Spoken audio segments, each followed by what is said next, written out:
बाजी जीतने के बाद दाऊद बदले की आग में जल रहा होता है। घमंड में डूबा वह कहता है, अब पिया को पता चलेगा कि उसने किससे पंगा लिया है। उसे उठाकर मेरे फार्म हाउस ले आओ।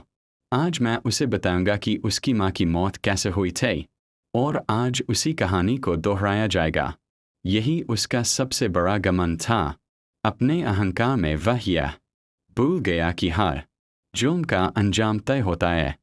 दाऊद हुक्म देता है, एलिया को भनक भी नहीं लगनी चाहिए। दाऊद के आदमी पिया के घर पहुंचते हैं, लेकिन सामने साउंड खड़ा होता है। बेखौफ होकर वह कहता है, मुझे पता था दाऊद कुछ न कुछ करेगा। अगले ही पल साउंड हमला कर देता है।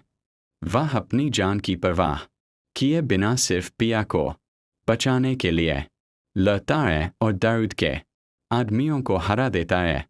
लेकिन वह समझ जाता है कि यहाँ रुकना मौत को दावत देना है। वह पिया से कहता है, सामान छोड़ो, अभी मेरे साथ चलो। अगर रुके तो दाऊद हमें जिंदा नहीं छोड़ेगा। साउंड पिया और उसके माँ बाप को लेकर निकल पड़ता है, लेकिन किस्मत अभी बाकी थी। रास्ते में दाऊद खुद अपने आदमियों के साथ सामने आ जाता है। साउंड गाड़ी रोककर दाऊद की आंखों में आंखें डालता है। अगर आज मेरी मौत लिखी है तो मैं दे दूंगा। लेकिन पिया की हिफाजत करते हुए दाऊद इशारा करता है और उसके आदमी टूट पड़ते हैं। साउंड डटकर लड़ता है, लेकिन सिर पर डंडा लगते ही गिर पड़ता है। दाऊद हुक्म देता है, पिया को पकड़ लो।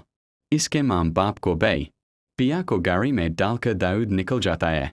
जख्मी साउंड खड़ा होकर एलिया को फ़ोन करता है, फार्म हाउस आ जाओ, आज अपने बाप की असली सच्चाई देख लो। फार्म हाउस पहुंचकर साउंड दरवाज़ा तोड़ देता है। अंदर फिर से जंग शुरू होती है। वह पिया तक पहुंचने ही वाला होता है कि दाऊद गोली चला देता है। साउंड गिर पड़ता है। पिया भागकर उसका सिर गोद में रखती है। उसी पल दाऊद फिर निशाना लेता है, लेकिन इस बार गोली पिया को नहीं लगती। एलिया सामने आ चुका होता है। गोली उसकी छाती में धंस जाती है। दाऊद बदहवास होकर बेटे को गोद में लेता है। मुझे माफ़ कर दो, निशाना पिया पर था। एलिया कमजोर मुस्कान के साथ कहता है, अब आपको एहसास होगा जब सबसे अजीज इंसान दूर चला जाए तो दर्द कितना होता है। मेरी मोहब्बत छीना, यही आपकी सज़ा है।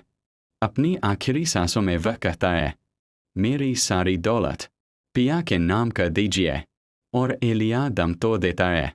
साउंड जिंदा होता है। पिया उसे अस्पताल ले जाती है और वह मौत को हरा देता है। कुछ दिन बाद दाऊद अस्पताल आता है।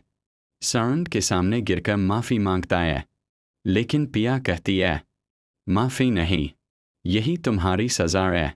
पिया और साउंड नई जिंदगी शुरू करते हैं। एलियार एक कड़वी याद बनकर रह जाता है, और दाऊद को उसकी अना, गुरूर और गुनाहों की वह सज़ा मिलती है जिसे न दौलत बचा सके, न ताकत।